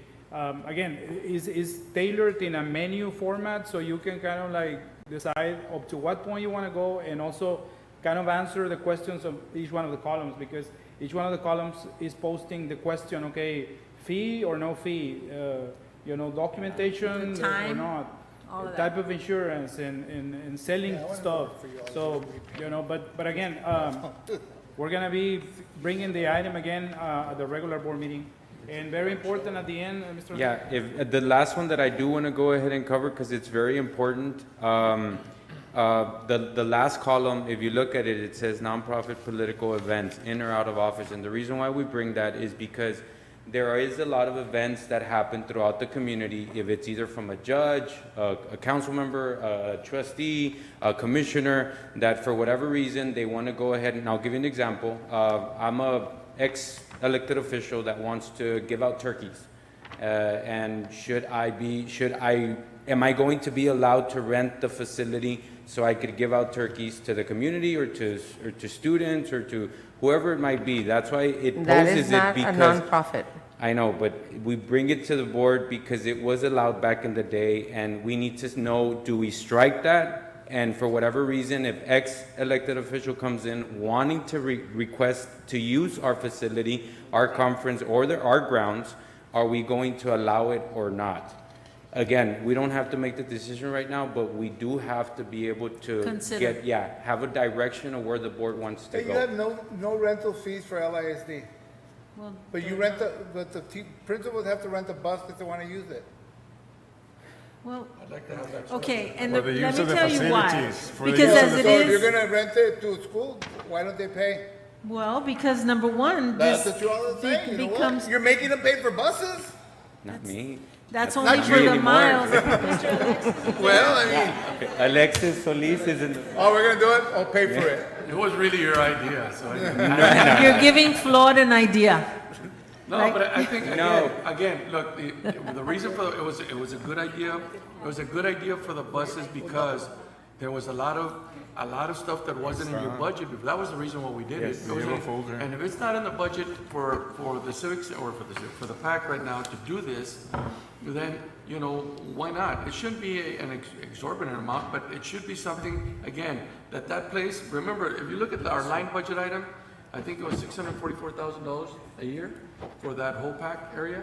Anything else after that is going to be a cost to the school district, to our So- general revenue fund. So the purpose, Give me I'm a second. sorry. I think one thing we really need to look at this, and again, I 1, 2, and 3, okay, everything after that, I really don't care. I don't think our facility, wedding, all that, I don't think should be there. If you look at the budget as a city council member, you should know Civic Center, they lost money, never made money. Yeah. Because they were exactly giving it here, we just gotta be firm. Whatever we decide, that's what we stick with, and we don't make any Just adjustments. Mr. Garcia, And they got that's to why, pay itself. I agree. that's why I'm saying, Mr. Garcia, that there should be even a reduced fee. I mean, as it is, $2,800 is not even an expensive deal. And one thing, and I'll go back, because I just remember when I said that, when we took over the Civic Center, correct me, we were obligated by the contract that we had to fulfill the year and a half or 2 years that was left. So everything here is what was left on that contract. Now is the chance to do it the right way from the very beginning, because it's different. I'm all right with that. Well, and I want to go back to the kids and renting it to the kids. To begin with, let's try the military ball. Okay, so here are kids having to go fundraise, not just the military ball, proms, to go and fundraise. We have a facility that was dedicated for the benefit of our children. And I think that the reason that we charge for miles Mr. Alexis, right? Yeah. Because we have to be able to reconcile the amount of miles that are being traveled. I don't believe that United charges its children or students to use it. It's a calendar thing. And I think that, we are an inner city school district that needs to have the ability to be able to provide, we just talked about being almost 97% economically disadvantaged. And we talk about parents having to raise money for all kinds of things. LID students will not be charged. To me, Well, I'm telling you, it's not necessarily an absolute charge. Look, if you're gonna go, and she just said it right now, I mean, if you look at every prom that happened all over the city, the military ball and all that, nothing came under 20 Gs. Nothing came under 20 Gs. Just So what I'm $20,000. saying is that if we're gonna do it, I don't know, I mean, that's why I wanted to have all those things there. But if you have it there, it shouldn't also be, look, it's from one pocket to the other. All it is, it's gonna be the minimal amount of cost. If they're gonna spend 20 over there, and the absolute cost to rent that place so that that department doesn't lose any money in having it, is $2,800. But you're paying 20 over here, and you're gonna pay 28 over here. well, what I would tell you, Rental, yeah, because they're gonna raise money anyway, so Yes, now but- instead of raising money for that, we're gonna get it free, let me raise money and buy something else. but let me tell you guys, I don't know if you all know about this. For proms, kids have to pay. If they don't have the money to pay for the prom, they don't go. They don't go. And I want to say it's $100 per couple, or I don't know what the last fee was. It's a lot of money. What I'm saying is, if they should pay, it should be for that section there that talks about custodians and all of that. It should be for the operation piece if they're gonna pay. I'm talking about the Additional lights, service all fees all that proposed. other stuff. Who's gonna clean? That's what they should pay. A minimal fee. Like I'm saying, and I'm gonna reiterate again, I'm okay with the nonprofit, the real nonprofit, There we go. the real nonprofit, because there are some people that call themselves nonprofit and they're for profit. Youth related. Right, but But- legally, we still have to set them up in, as I said, nonprofit fee A and then a B on what they do. We'll bring it to the board with the. But what I'm y'all, not, what, yeah, and I'm, with what you want I'm to gonna say delete. again, I am not okay with the alcohol. I'm not okay with that. Well, we're not Because gonna we're- obtain, the school district is not gonna obtain a liquor license, period. No. They're not, they don't, they can't. Well, again, that's, Let's just look at I it. mean, we're still gonna talk about it when the board meeting, regular board meeting comes. no But you alcohol. guys are already having an idea of what the view of the board is going to and stuff. And our intention would be to begin with whatever is decided on July the 1st. That is basically the beginning of the fiscal year, right? But also, when you do that for the board meeting, can you all bring us or give us an idea already of how the calendar is looking of the request on LISD first? Yes. Yes, we can. Before we even start contemplating of, opening up dates for the public? We can provide that information as well. Hey, let me ask real quick, rules and regulations for the auditorium. I personally don't want, you're gonna sell snacks for the foyer, but nothing goes into no Coke To or the auditorium. nothing, zero. Yes, no, and we're also kind of developing some guidelines, and I mean, all of that is what we're trying to work out and have the forms ready, and how it's gonna work, and we need to have who's gonna somebody file checking them. for gum also. Yeah. I wouldn't sell any snacks, for real. If you want that auditorium to stay nice, for real. I mean, you're not gonna be there all day long anyway if you're in an event. Because I even No called food or United. beverages. United is not renting their auditorium, period. Which one? United doesn't rent it. Yeah, but it's a small little thing. That's why nobody would know with it, because it's set for meetings.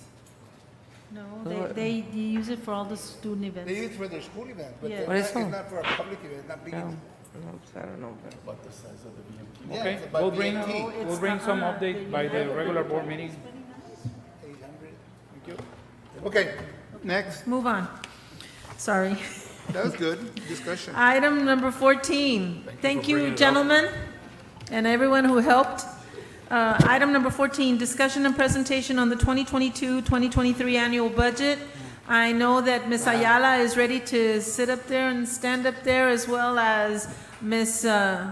Dr. Ramirez, Dr. Trevino. To preface everything that we're saying, in your folder, you have I believe it's yellow, right? A yellow folder. You've got some documents there, and we've been, I'm going to tell you, for the last month, maybe more, really trying to work out every single detail that we can so that we can produce a balanced budget. Budget has to be sent to publication on the 14th. It must be published by the 18th. We are on a very tight timeline, and I know that in front of you in your packet, you've got several documents that you need to look at. So Dr. Trevino is going to be here. We have some options that we would like for you to be able to consider, and I know that when we come time to vote on a salary proposal, then I know that we are depending tremendously on HR as well as our finance department to do two things: to balance the budget and at the same time to be able to provide the benefits that LISD has always done for our employees. So I'm going to turn this over to Dr. Trevino, but I know that Ms. Ayala is going to put in her 2 cents, maybe 10 cents worth of information. Thank you. Golden penny, disaster penny. Thank you. Not Good, my undivided attention. thank you. Good evening, board members. As Dr. Rios just mentioned, in your packet, there are a series of worksheets that demonstrate different options for the board to consider as we move forward in the budget process. Just to preface that we have been really working diligently and looking at all of our vacancies, closing positions as needed, so that we are working in conjunction with finance to help present a balanced budget this month. At the very first page is one option. This option would be a one-time retention bonus if the board decides. I wouldn't even want to entertain the one-time retention bonus because we were highly criticized that, we gave them a bonus and, they still weren't happy. Yeah. And I just think that a bonus is not, something that we should be looking forward to. Will it go into the encourage. retirement fund?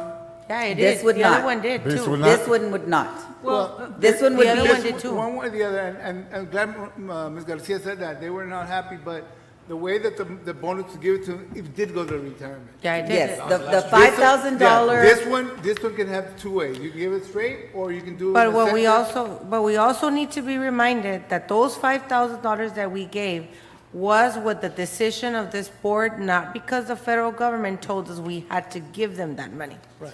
That is something that really needs to be off the table and people need to get it straight. We never got a direction from federal government or anyone to tell us why we needed to give out those $5,000. Or how much? Or how much for that matter. Correct. So, Or to who either. because- Exactly. before Bobby proceeds, because I know that you don't want to look at this, but the reason that you need to look at this is because it is different. Now, it's not an option that you want to entertain, that's fine. But I just want you to please look at the amounts that we have to be able to come up with as a school district, if anything.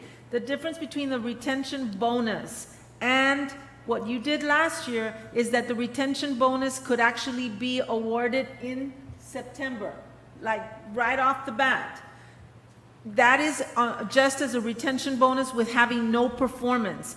If you are being asked, if you say, will it be included for TRS, then it would have to be a performance stipend, and that would probably have to be given at a later time. And now, just for you to see what the three options are there, notice that the highest one is already at 4.5 million that we don't necessarily have. So if you turn the page, Bobby? Okay, thank you. So that's option one for consideration.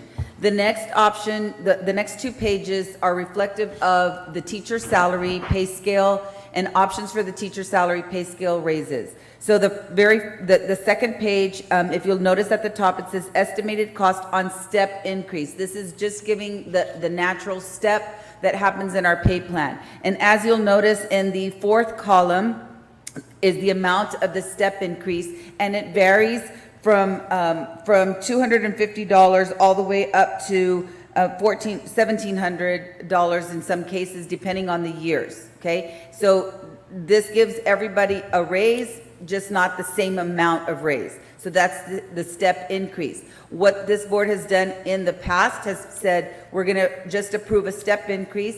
And So let me ask you this. So a step increase only, Right. right? It says for say here, $250. Is that their increase? That would be that's the For the step whole increase. year? For the whole year, yes, ma'am. And the total cost of that is $1 million. So. No, and the reason I asked this question, and the reason I'm putting it out there is because last time we gave you in a lump sum, $5,000, where people now are asking for this type of scenario, and they're wanting $250. It's surreal. Well. But I mean, I just wanted to put the different numbers in there. Wait, But and- it and varies from experience. Last year, teachers got the step increase plus the 5,000, or just the 5,000? Just I the think- 5. Just the 5,000, but No, not last year. They didn't get No, the they step didn't get last year. step. But you're was going to 2 see years back. why are there differences between $200, let's say, and $1,700? Because the way the state designates the scale is to make sure that teachers who are in their 4th and 5th year don't leave the profession, so they put a bump there. And then if you go back and you look down over here, it says at a particular other time, they increase it a little bit more to retain teachers. But that's just a step increase. Bobby, you Yes. want to go on? So, Ms. Garcia, just to note that, obviously, that's not a equitable increase across the board for everyone. No, What no, no, yeah, What I the mean, I board has understand. done in the past is done a step plus another amount. There's still disparities there. So this is just for your reference into, if we didn't do anything But and we that just gave amount them and the another step. amount, like, what are you talking about? $250 and then $500 more? Like, that's what? No, that's we've, what you mean? not in the past. In the past, we've done the step plus 1,000 or a step plus. Okay, so I think it's a step plus $1,250. 800 or a step plus 1,000. I mean, you're trying to, I mean, what I'm trying to say, you're losing my point.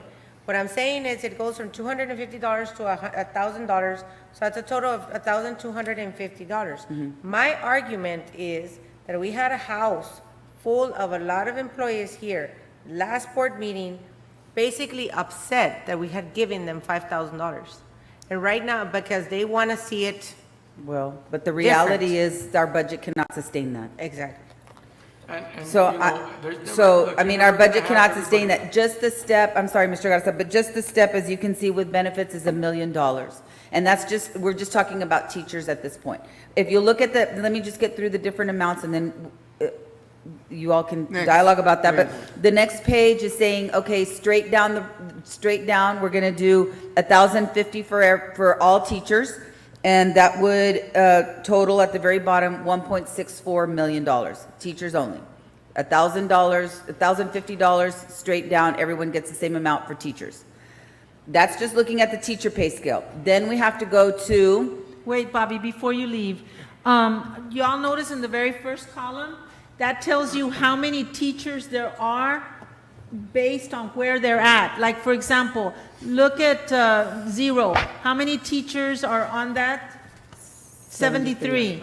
If you look at number 10, how many teachers are in that group? 40. Where's the one that was 100, sir? Somewhere in there. There's one that says 63 teachers at 12 years and so on. So when you're figuring out a pay scale, it's not one person, it's all those people added up. So go on, Dr. Okay. Ramirez. so for your consideration, it's those two options, the step or the 1,050, and then, unless you want something else. Then the final page looks at percent increases by group, by professional, by paraprofessional. The very top graph, you'll see 1%.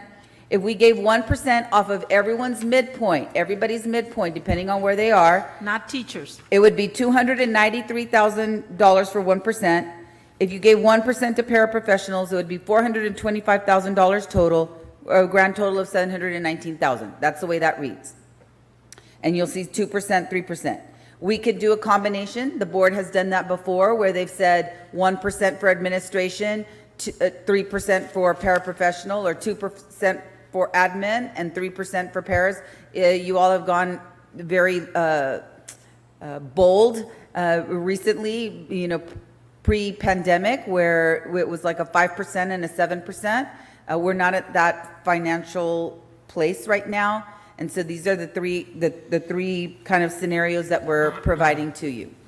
Keeping in mind, we've already closed 113 positions. Yes. We have, no, I'm sorry, yes, 113. We have 100 and some left. In order for us to close, to get at least the $3.3 million, we'd have to close all of those positions. Can I just interject my 2 cents in there? There's, and we talked about it last week or week before that. The word has got to be included as part of when you're doing this, whether it's sustainable or not.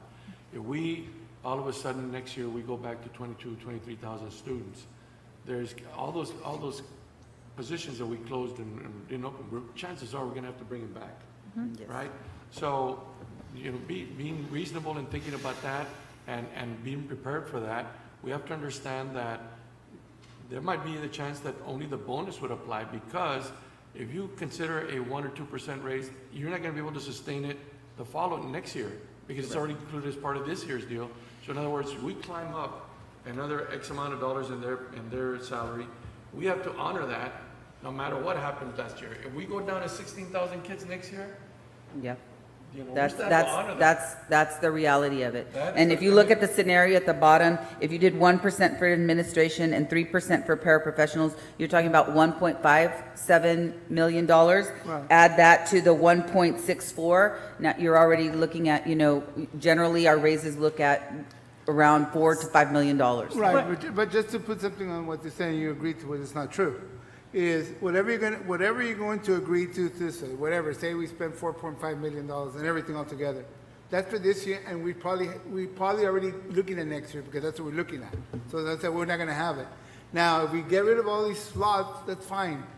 When the new budget comes up and that problem comes, which hopefully it does, then all they need to do is bring an amendment, because you already figured where that money's coming up, because your personnel, your attendance went up. So all they need to do is, we need to hire this, we're gonna make an adjustment, and then bring it to the board, so you'll have an idea where it's going. Yeah. And- So and for I right wanna- now, I wanna though, say one because more we're thing, though. not in that scenario at this point in time, Yes. we do have to Be be conservative. aggressive with being able to present a balanced Okay, budget as per But policy. I have 2 points to make here. We keep on saying administration, and it says professionals. When you look at that category, it's not just campus administrators. It's anyone who's in a professional position that is not considered necessarily an administrator. You know what I'm talking about. We know that. So one of the other thing that you have to talk about is that you're going to try to add all of these things up, and as Mr. Garcia is correct, and so is Mr. Garza, if ADA comes around, we have to, right now, publish a balanced budget. As we move forward, and you start seeing that there may be a difference in the numbers of kids, so in other words, we have to be conservative, but if you have to adjust, you have to adjust. You can't get rid of all of the positions, because there are certifications that are needed for particular classes and so on. The other thing that Mr. Garcia thought about this today is, and Florida's going to look at that, sometime in December or a little bit before that, November, we can actually look at insurance and the costs for that. There may be a possibility, but that's just a very extreme possibility. So that's another benefit that, if you remember, right now, Laredo I.S.D. provides 425 or 470, 525 per employee per month as the contribution to insurance. So there's a whole lot of little parts that work together that create this budget. By the 14th, Floyd and company have to publish a budget that is balanced, that it's not a deficit budget. And the possibility is not so much of what we're putting in, but we'll put a little more in, for the people in our insurance that have insurance, that we can bring their premium down, so it doesn't. That's one thing. I was confused until today. The paraprofessionals also include, because they're saying, well, we need to cut down in there, but that's our custodians, those are our police officers, those are, we can't afford to do that. We can't. So, And they're in that category. therein so- lies the challenge. We already, yeah. short like it is. So, I mean, but we've always had the credibility over the last however many years. We always had the credibility of telling everybody the truth of where we stand. You know, sometimes, some years we were good, real, I mean, we had it, we gave it to them. And this is probably not gonna be one of those years, and people have to understand that. And the 100 and some positions that they're eliminating are not positions that were filled. We're not firing anybody. Those are No, we're not positions firing that we anybody. froze, but we- we're actually gonna take the funding away We still from have them, and then we just start vacant, over again. right, vacant positions. That's why, if you look at the amended budget and how much we actually spent, I would like to commend all staff at all the campuses. We've been very, I don't want to use the word frugal, but very conscientious about what we spent this year. And you can see that the amounts that we spent were lower than other years. However, because we don't have the number of kids that we forecast or believe that we were going to be able to, that's where the difference is. That is why we're having to use ESSER to be able to supplement or to supplant part of the costs that we had. And remember that Flor brought to you a couple of options. If you want to be able to give any of these options for teachers, or if you want to change that 1,050 to a little bit higher, or any of these other combinations, we still have to be able to look at the remaining positions that are not filled, and at the same time, we're also going to have to cut some of the projects from ESSER. And that, not cut, but reduce some of those projects. So we are going to have these options for the regular board meeting, right? Right, so I there think we has to should be just some continue decision-making discussing. on your part, because bottom Gonna be line, we here have all to night. send this to be published by the 14th, so that it can be ready by the 18th. We're going to be here all night. So we have to decide on, go by percentage or a lump sum of, The percent is 1,200? only, the Percentage percent, is for para. only. The other No, one is for the either we're gonna administrators go and a the step, professionals. Which is 200, or we're gonna go 1,050 across the board all the way down, or recommend something else, you need to let them know because they gotta find the money. Yes. That, cause they first brought up the $800, Chris. down. Can we go 1,200 straight down all the way We can do. instead of 1,050? We can't afford it. Well, we can look at it and bring some more numbers to you for the regular board meeting, but you do have to make a decision regarding the percent, which then includes the rest of the staff. Remember, for teachers, it's only 1,500 teachers. The other 3,000, well, not 3,000, the other 2,500, a little less than that, are paraprofessionals.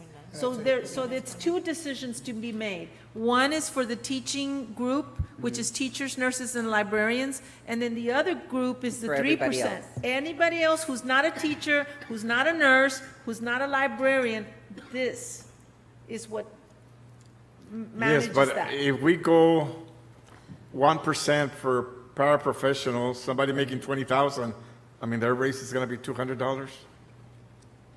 So that's why we're saying that for Hello? you to That's consider. I wouldn't consider the, A percentage. no, not the percentage. Percentage has nothing to do, what's it called? A step in the ladder. I wouldn't. I would say we're gonna do 1,050 or 1,100 straight through everything. Yes. Because it's, and then the other is a bigger number, because if you get 3%, we're looking at it really, how much? The 3% for paras are 1,277,000. If you all look at this sheet right here, no, I know, but he was talking about paras, so it's 1.2, okay? If you look at 3% for administrators and professionals, it's 880,000. So it just depends on a combination, but I know that we've been looking very diligently at making it fit, because whatever you decide, we have to go back and adjust the regular budget. We have to. And just so that you know, you asked about the a $1,200 increase would bring the total up to 1.875 million, Instead of, 1.6. so it's $200,000 more if you go to 1,200 instead of 1,050. instead of 1,050. That's not bad. All right, we have food for thought, at least. Yeah. Well, you'll So- let us know. We have to cut something, I know. We have to find something we're gonna cut for the 200,000. Discretionary fund. Oh, no, or, Bobby. no, Half your salary? Thank you. Even if we do that, I mean, it's still not gonna be.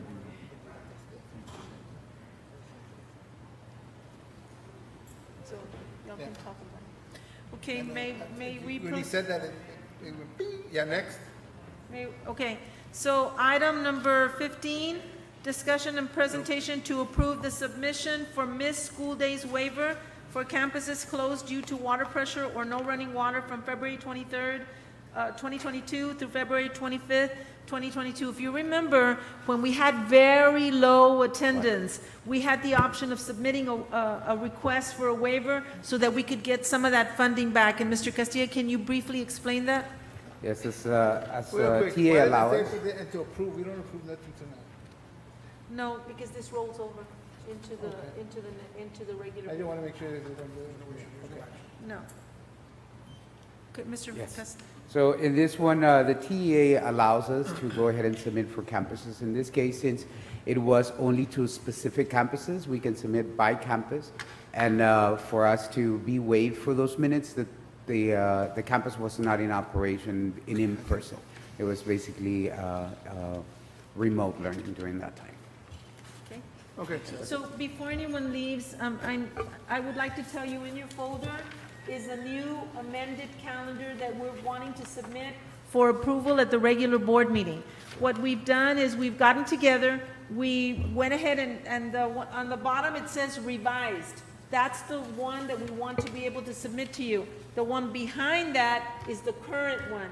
And if you look at the one behind that, it's the United one. Well, we always have to operate within what all of our sister districts do. I will tell you that we did put early dismissal times in here. We did consider the holidays that this year we couldn't consider. So please look at it, and when we come back at the regular board meeting, hopefully you will be able to approve this revised calendar. Okay. Anything else? Motion adjourned.